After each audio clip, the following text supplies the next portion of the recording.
Doctor APJ Abdul Kalam एक प्रेरणादायक यात्रा। एक छोटे से गांव में जन्मे एक सपना देखने वाले बच्चे से भारत के 11वें राष्ट्रपति बनने तक का डॉक्टर एपीजे अब्दुल कलाम का सफर किसी परियों की कहानी से कम नहीं है।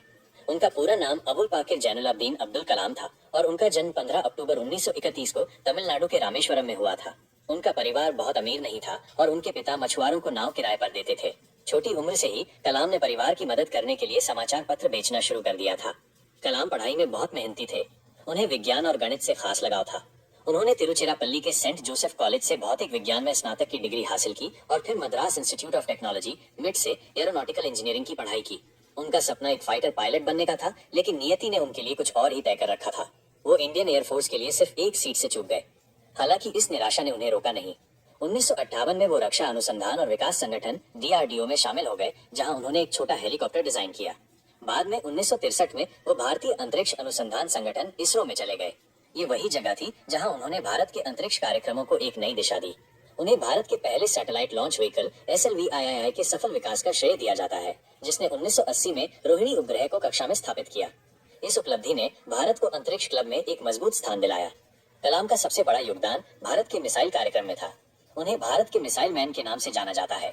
उन्होंने अग्नि और पृथ्वी जैसी कई मिसाइलों के विकास में महत्वपूर्ण भूमिका निभाई। पोखरण 2 परमाणु परीक्षणों में उनकी केंद्रीय भूमिका ने भारत को एक परमाणु शक्ति के रूप में स्थापित किया। 2002 में डॉक्टर कलाम भारत के राष्ट्रपति बने। उन्हें जनता के राष्ट्रपति के रूप में जाना जाने लगा, क्योंकि वे हमेशा आम लोगों, खासकर बच्चों और युवाओं से जुड़ना पसंद करते थे। उनका मानना था कि भारत को एक विकसित राष्ट्र बनाने के लिए युवा पीढ़ी को सशक्त बनाना सबसे महत्वपूर्ण है। उन्होंने हमेशा छात्रों को बड़े सपने देखने और उन्हें पूरा करने के लिए कड़ी मेहनत करने के लिए प्रेरित किया। उनके भाषणों में हमेशा विज्ञान, प्रौद्योगिकी और शिक्षा पर जोर दिया जाता था। राष्ट्रपति पद छोड़ने के बाद भी कलाम सक्रिय रहे। उन्होंने कई किताबें लिखी, जिनमें उनकी आत्मकथा अग्नि की उड़ान, विंग्स ऑफ फायर सबसे प्रसिद्ध है। उन्होंने पूरे भारत में विश्वविद्यालयों और स्कूलों में व्याख्यान दिए और लगातार युवाओं को प्रेरित करते रहे। 27 जुलाई 2015 को शिलोंग में इंडियन इंस्टीट्यूट ऑफ मैनेजमेंट में व्याख्यान देते समय डॉक्टर कलाम का निधन हो गया।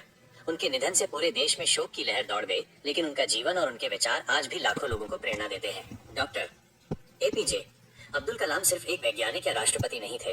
वो एक दूरदर्शी, एक शिक्षक और एक सच्चे देशभक्त थे, जिन्होंने अपने पूरे जीवन को भारत के उत्थान के लिए समर्पित कर दिया। क्या आप डॉक्टर कलाम के जीवन के किसी खास पहलू के बारे में और जानना